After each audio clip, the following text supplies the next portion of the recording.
खजाने की खोज में निकले कुछ हंटर्स एक गुफा में फंस जाते हैं और धीरे धीरे उन्हें समझ आता है कि वहां से निकलना नामुमकिन है, क्योंकि वो गुफा मौत का जाल है। इधर हमारी कहानी का हीरो जिन्वो उन्हें वहां से बाहर निकालने की पूरी कोशिश करता है। अब पिछले एपिसोड में आपने देखा कि कैसे जिन ने अपनी जान जोखिम में डालकर अपने दोस्तों को बचाया, लेकिन अंदर से वो परेशान था। इधर हॉस्पिटल के एक शांत कमरे में हमेशा की तरह जिन्वो की बहन संग मुस्कान लिए अंदर आई। उसने हल्के से नमस्ते करते हुए कहा, गुड आफ्टरनून। नर्स भी मुस्कुराई और प्यार भरी आवाज में बोली, आपको भी मिस संग, हमेशा आपको देखकर बहुत अच्छा लगता है। अब संग धीरे से अपनी माँ के पास गई और उनके कमजोर हाथ पर अपना हाथ रखा। थोड़ा मजाक करते हुए बोली, हे मॉम, आपकी फेवरेट बेटी आ गई है। एक और खबर है, मेरा नेशनल टेस्ट का अपडेट भी है। वो बोलती जा रही थी, जानते हुए भी कि उसकी माँ की हालत अभी इतनी अच्छी नहीं है। ज्यादातर वक्त वो बेहोशी में ही रहती थी, लेकिन संग फिर भी उससे बातें करती रही। इधर वापस उस अंधेरे तहखाने में जिन्वो ने हल्का सा हिचकिचाकर कहा, मुझे अभी तक पक्का नहीं पता, लेकिन तुम्हें भी वेदी के करीब आना होगा। शायद हम सबके लिए एक एक फ्लेम जलाना जरूरी है। जो भी होगा वो उसके बाद ही होगा। जैसे ही सब वेदी के करीब आए, 2 गोले चमक उठे। लाल, पीले और नीले रंग की आग के साथ भड़क उठी और उसी पल विशाल दरवाजा धीरे धीरे खुलने लगा। दरवाजा खुल गया। चिलसुंग ने थकान भरी आवाज में कहा, एक लड़की की आवाज गुनगुनाई, तो हम निकल सकते हैं। दूसरा आदमी चीखा, बस वही तो, ये तो एक निकलने का रास्ता है ना? तभी तीसरे आदमी ने कहा, अरे पता नहीं यार, ये कुछ ठीक नहीं लग रहा। अचानक एक और आदमी डर के मारे चीख उठा, देखो मूर्तियां, वो सब वेदी की तरफ आ रही है। सबकी सांसें अटक गई। अब क्या करें, कोई प्लान है? एक ने घबरा कर पूछा। हर तरफ से वो राक्षस जैसे पत्थर की मूर्तियां उनकी तरफ बढ़ने लगी। तभी एक आदमी ने कहा, अरे यार, ये साइको देवता के नाम पर ये क्या चाहते हैं? तभी एक लड़की डर के मारे थरथराती हुई भागी और सीधा दरवाजे के पार निकल गई। उसके जाते ही दरवाजा धीरे धीरे बंद होने लगा और वेदी के गोल चक्कर में जलती एक फ्लेम बुझ गई। तभी जिन्वो ने तुरंत जूही की तरफ देखा, जो आंखें बंद करने ही वाली थी। नहीं जूही, आंखें बंद मत करो, उन्हें देखती रहो। अब सब मूर्तियों की नजर एक जगह टिक गई थी, सीधा उनकी आंखों में। लीडर चिलसुंग घबरा कर चिल्लाया, बच्चे कुछ तो बोल, क्या हो रहा है? जिन्वो ने दरवाजे की तरफ देखा, जो अब थोड़ा और बंद हो चुका था। देखो, मुझे लगता है वो निकल गई, शायद बाहर पहुंच गई है। तभी उसका दिमाग थनका। ये नीली फ्लेम्स वक्त का हिसाब दिखाती है, एक एक करके धीरे धीरे बुझ रही है। और ये लाल फ्लेम्स वो तब बुझ जाती है जब कोई सर्कल से बाहर निकलता है।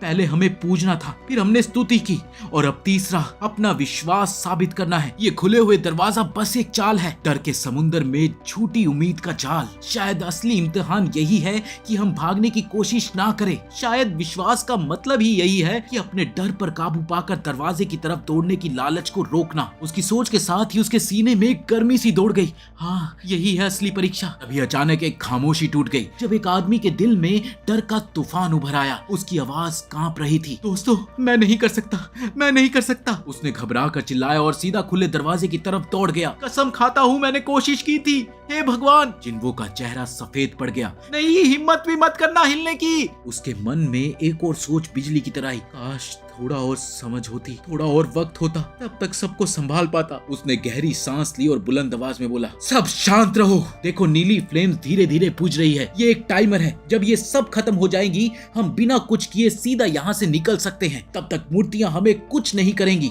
बस आंखें उन पर टिकाए रखो। सबकी सांसें तेज हो रही थी। तब एक आदमी ने थोड़ा कड़वा सा हंसकर कहा, हो सकता है बच्चे, लेकिन एक और पॉसिबिलिटी भी है। अगर दरवाजा पूरा बंद हो गया तो हम हमेशा के लिए यही फंस जाएंगे, भूख, प्यास और डर में मर जाएंगे। सच कहूँ तो मैंने कभी नहीं सोचा था कि दुनिया का सबसे कमजोर शिकारी एक दिन हमारे जीने और मरने का फैसला करेगा, लेकिन आज मैं खुशी से मानता हूँ कि मैं गलत था। अब ये सुनकर जिन्वो दंग रह गया कि उसकी किसी ने तारीफ की, इसलिए उसने झिझक कर और मुस्कुरा कर कहा, थैंक यू सो मच। लेकिन तीसरे आदमी ने उस पर छुपाया हुआ डर झलकने दिया। उसकी आवाज टूट रही थी, मेरा एक परिवार है, मुझे घर लौटना ही होगा, मैं यहाँ नहीं मर सकता, मैं अपनी लिमिट से बहुत आगे निकल चुका हूँ, मुझे माफ करो। और वो भी दरवाजे की तरफ दौड़ा और पार कर गया। अब सिर्फ जिन्वो, जूही और लीडर संग बच जाते हैं। तभी जिन्वो गुस्से और बेचैनी के साथ कहता है, नहीं अभी नहीं, हम सबको जिंदा बचना है। हर दफा मैं बचा ले आया हूँ और इस दफा भी मैं करूंगा, बस थोड़ा और हिम्मत रखो जिन्वो। तभी लीडर चिलसुंग ने अपनी तलवार जमीन पर गाड़ कर गहरी सांस ली। उसकी आवाज में एक अजीब सी शांति थी। बस जिन्वो, तुम दोनों जाओ, जब तक हम में से कोई एक यहाँ रुकेगा दरवाजा खुला रहेगा और मैं रुकता हूँ। तुम दोनों के पास अभी जिंदगी है, सपने हैं, उन्हें बर्बाद मत करो। जिन्वो ने सुना और उसके दिल में एक ठंडी सी आग जल उठी।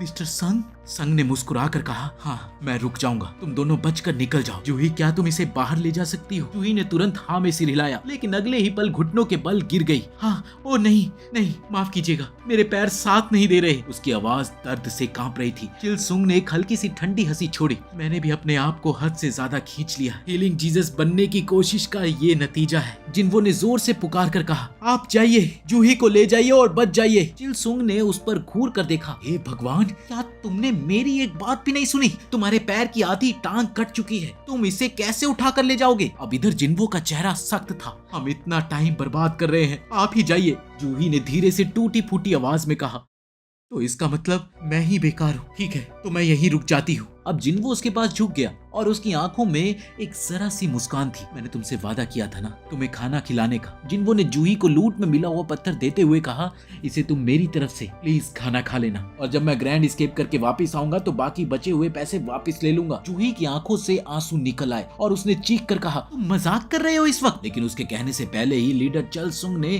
जोर से उसके कंधे पर वार किया। अब जूही वहीं पर बेहोश होकर गिर गई। चिल सुंग ने आंखें बंद करके कहा, मुझे माफ करना, तुम्हें एक प्रॉपर अलविदा देना चाहिए था, लेकिन हमारे पास वक्त नहीं बचा। जिन्वो ने उसके कंधे को मजबूती से पकड़ लिया। प्लीज उसका ख्याल रखना। चिल संग ने गहराई से उसकी तरफ देखा। हमेशा रखूंगा। अब इधर जिन्वो की आंखों में एक शांति सी चमक थी। मैं खुश हूँ कि मेरी मौत से कम वो दोनों जिंदा बच जाएंगे। बस एक ही अफसोस है कि मैंने थोड़ा सा बेटर लाइफ इंश्योरेंस प्लान नहीं लिया। वो धीरे से उठ खड़ा हुआ, अपना सारा दर्द दबाकर उसके सामने एक दानव जैसी बड़ी मूर्ति घूम कर आई। तो तुम आए हो मुझसे लड़ने, आ जाओ। जिन्वो ने दांत दबाकर कहा, आज कम से कम तुम में से एक तो मैं जमीन पर गिरा ही दूंगा। इसके बाद मूर्ति ने एक भरपूर वार किया और जिन्वो मुश्किल से बच पाया और एक साइड छलांग लगा दी। उसकी बॉडी जख्म से भर चुकी थी, फिर भी उसने खुद को धक्का देकर दोबारा खड़ा किया। मैं हमेशा से सबसे कमजोर था, सब लोग मेरा मजाक बनाते थे, लेकिन फिर भी मैंने कोशिश कभी नहीं छोड़ी। तो ये है मेरी कोशिश का अंजाम। वो चीखने लगा, शिट शिट शिट। एक मूर्ति के वार से उसका हाथ कट गया। दर्द से वो गिर गया और उसकी चीखों में गुस्सा और मजबूरी दोनों थी। ये बकवास है, बिल्कुल बकवास। वो चिल्लाया, आंसुओं के साथ अपनी तकदीर को लानत देने लगा। मैं बस मजबूत बनना चाहता था, मैंने पूरी जान लगा दी, लेकिन मैं कभी भी वैसे मजबूत नहीं बन पाया। जानता हूं मैं सिर्फ एक कमजोर इंसान था और बस इतना ही और कुछ नहीं। उसने आंसू पहुंचने की भी हिम्मत ना की, वो बस गिरा पड़ा था। मैंने अपने हिस्से का सब कुछ दिया और आज मेरी हद बस यहीं तक थी। अब उसके साथी की चीखों की गूंज वेदी के कमरों में फैल गई। उसकी आवाज दर्द और नफरत से भरी हुई थी। तू बस अपने खुदगर्जपन को अपनी वजह बना रहा था। तेरा शुक्रिया उतना ही खाली था जितना मेरा जेब थी। जिन्वो की आंखें खून से भरी थी। उसने दांत भींचते हुए सोचा, बस एक असली कचरे का टुकड़ा ही ऐसा करेगा, मुझे यूज करके और फिर अपने फायदे के लिए छोड़ दिया। मेरे पास भी एक फैमिली है, मुझे भी जिंदगी भर जीना था, लेकिन ठीक है, अगर मेरी मौत का मतलब है कि वो सब जिंदा रहें तो मैं मान लेता हूँ। तभी एक विशाल मूर्ति की तलवार ने जिन्वो को फाड़ डाला। उसने जिन्वो के जिस्म को हवा में उठाया और फिर एक धमाके के साथ वेदी के बीचों बीच फेंक दिया। जमीन हिल उठी थी। जिन्वो के होंठ थरथरा रहे थे।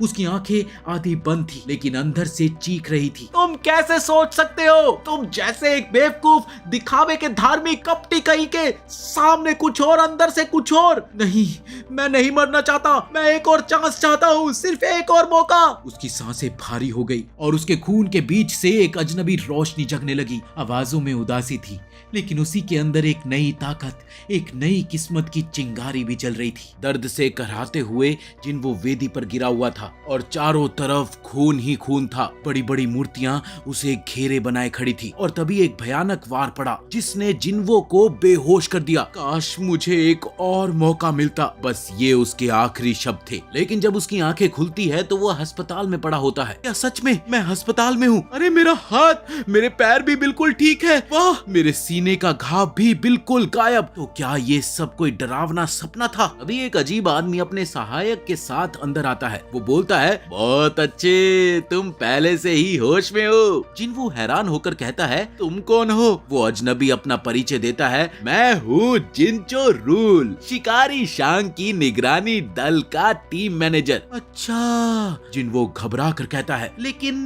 तुम्हें मुझसे क्या काम है? तभी दूसरा व्यक्ति अकीरा इनुके जो वहीं पर था, वो बीच में बोल पड़ता है, अरे रुको, उससे पहले हम तुम्हारे डॉक्टर को बुलाएंगे और उस पल के साथ ही जिन्वो के मन में एक अजीब सी गुनगुनाहट उठती है, जैसे उसके अंदर से एक गीत निकल रहा हो। एक छोटा लड़का जो हार गया था और मैं एक के बाद एक शिकार कर रहा हूँ, मुझे हिसाब चुकाना है, मुझसे दूर रहो। अब इतना सब सुनने के बाद जिन्वो होश में आता है और गुस्से और हैरानी के साथ कहता है, तो तुम कह रहे हो मैं पूरे 3 दिन तक बेहोश था और जूही और मिस्टर चिलसंग वो दोनों ठीक तो है ना? तब टीम मैनेजर अकीरा इनोकाए शांत से बोलता है, हाँ पर जिन्वो तुरंत बेचैन होकर कहता है, पर क्या? अकीरा गहरी सांस लेकर कहता है, चिलसंग का एक हाथ कट गया और ये किसी भी शिकारी के लिए एक बड़ी चुनौती है। शायद उसे अब काम छोड़ना पड़े। उसने अंदर से बहुत गहरा घाव खाया है, उसका मन बहुत हिल गया है, अब उसे मानसिक इलाज की जरूरत है। अकीरा धीमी आवाज में फिर से कंटिन्यू करता है, और सुनो जिम्बो,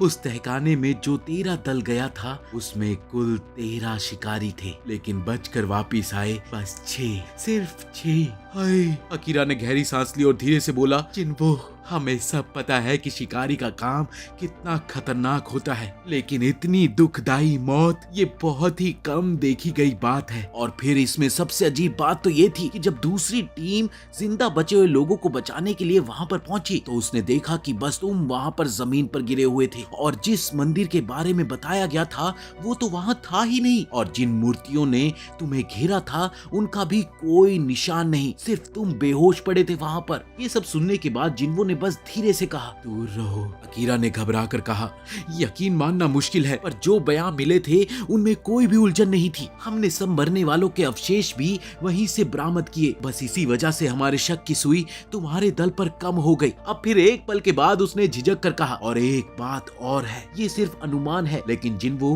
क्या तुमने किसी दूसरी जागृति का अनुभव किया है? जिन्वो आंखें फाड़कर बोलता है, पर ये कैसे मुमकिन है? एक शिकारी को जो शक्ति मिलती है वो उसी पर टिक जाती है, वो बदलती नहीं है। लेकिन हाँ, मैंने सुना है कि बहुत कम लोगों के पास दूसरी जागृति होती है, उससे वो अपनी सीमा को तोड़कर ए या फिर कभी कभी एस दर्जे तक भी बढ़ जाते हैं। कि क्या मैं भी? ये है माना पत्थर, अपना हाथ इस पर रखो। जिन्वो घबरा कर कहता है, अगर सच में वहाँ तुरंत मार देने वाले राक्षस थे तो एक सामान्य शिकारी का बचे रहना असंभव था, और उन राक्षसों का उस तहखाने के साथ गायब हो जाना ये भी दिखाता है कि शायद वहाँ ए या एस दर्जे का शिकारी था, इसीलिए दूसरी जागृति सबसे संभावित कारण है। अकीरा ने हाथ जोड़कर सोचा और फिर धीरे से कहा, चलो देखते हैं अब तुम्हारा दर्जा क्या निकलता है। जिन्वो ने गहरी सांस लेकर कहा, तो बताइए मैनेजर जी, अब ये माना पत्थर मुझे कौन सा दर्जा दिखाता है? अकीरा ने पत्थर की चमक देखी, फिर हल्की मुस्कान के साथ बोला, माफी चाहता हूँ, लगता है हम तुम्हारे बारे में गलत सोच रहे थे। तभी जिन्वो हैरान होकर बोल पड़ा, क्या मतलब? तभी अकीरा के सहायक ने कहा, मैनेजर जी, इसके घुटने का स्टार तो आम तौर पर 70 से भी ऊपर निकलता है, लेकिन ये बस एक आम नागरिक जैसा ही है। अकीरा ने भी सर हिलाकर कहा, और वो तहखाना जो गायब हो गया, अरे उसे दोबारा खोला भी नहीं जा सकता, तो ये लड़का अकेले कैसे बच गया? जिन्वो ने हाथ से माथे को छूकर कहा, अरे यार, कितनी बड़ी उम्मीद लगा ली थी मैंने और ये सब बेकार निकला। पर एक बात समझ नहीं आई, उन्होंने स्क्रीन के बारे में मुझसे क्यों नहीं पूछा? शायद उन्हें ये दिख ही नहीं रहा था।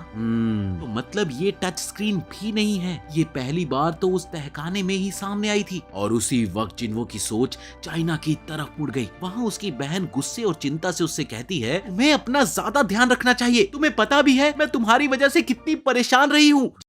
जिन्वो ने शर्मिंदगी से कहा, माफ करना, दूसरे शिकारी तो हमेशा तंदुरुस्त निकल जाते हैं, लेकिन मैं ही हमेशा घायल होता रहता हूँ। बहन ने चीख कर कहा, और इसी वजह से मेरा मन घबराहट से भर गया है। सुनो जिन्वो, अगर अगली बार भी तुम पर ऐसा कुछ हुआ ना तो मैं अपनी पढ़ाई छोड़ दूंगी, मैं नौकरी करना शुरू कर दूंगी, समझे? ताकि तुम अपना ये खतरनाक काम छोड़ सको। जिन्वो ने मुस्कान के साथ हाँ में सर हिला दिया। तुम्हारा संदेश मुझे पूरी तरह मिल गया, लेकिन एक बात तो बताओ, क्या तुम्हें ये अजीब सी स्क्रीन दिख रही है? कौन सा स्क्रीन? बहन ने उलझन से पूछा। अरे छोड़ो, चलो तुम्हें याद है ना, खेलों में कभी कभी एक सूचना पत्र सामने आ जाता है। अब बहन ने बोहे चढ़ाकर कहा, ये कैसी बकवास बात है? अरे सच में, तुम ही बताओ ऐसे संदेश कैसे खोलते हैं? बहन ने उंगली हिलाकर कहा, बस करो, मैं अभी डॉक्टर को बुलाती हूँ, तुम्हें ना दिमागी जांच की जरूरत है। तभी जिन्वो ने हंसते हुए कहा, ऐसा मत बोलो, तुम खुद तो पहली खिलाड़ी थी ना। बहन ने हंसकर कहा, हाँ हाँ थी तो, और मुझे याद है, अगर कोई सूचना खुली ना हो तो वो इनबॉक्स में चली जाती है।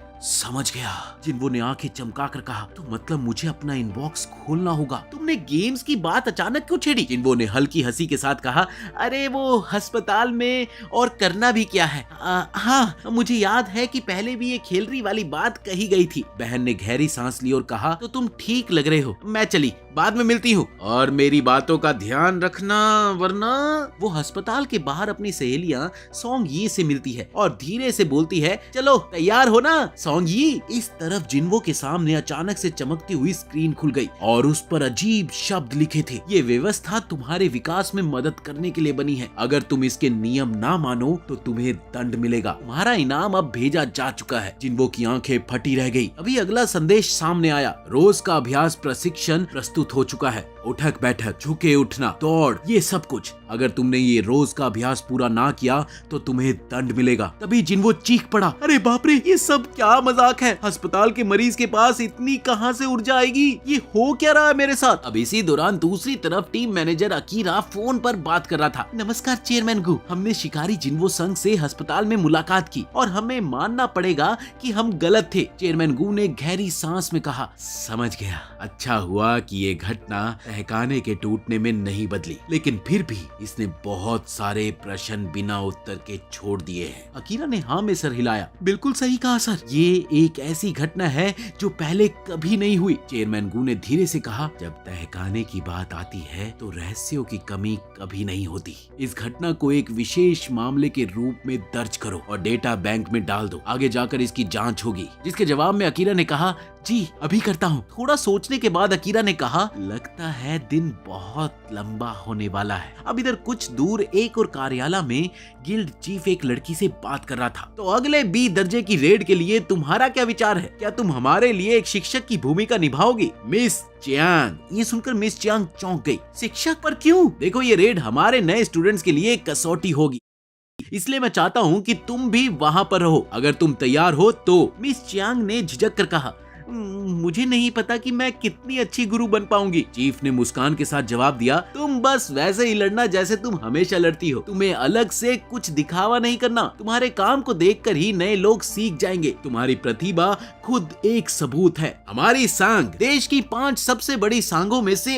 एक है, लेकिन विदेश के मैदान में हम अभी पीछे हैं। मतलब सुधार की जगह अभी भी है। और हाँ, ये उल्टा लगता है, पर एक साथ मिलकर लड़ने से हमारी ताकत बढ़ सकती है, चाहे व्यक्तिगत तौर पर ना हो। इसीलिए तैयार रहना बेहतर होगा। समझ लो कि आगे क्या आने वाला है, ये कोई नहीं जानता। इसी के साथ इस एनिमे का एपिसोड यहीं पर खत्म होता है। अगर वीडियो अच्छी लगी हो तो लाइक कर दो यार। बहुत मेहनत से हम तुम्हारे सामने अच्छे एनिमे लेकर आते हैं। अपना सपोर्ट जरूर बनाओ दोस्तों। तब तक के लिए जुड़े रहे एनिमे दास्तान के साथ।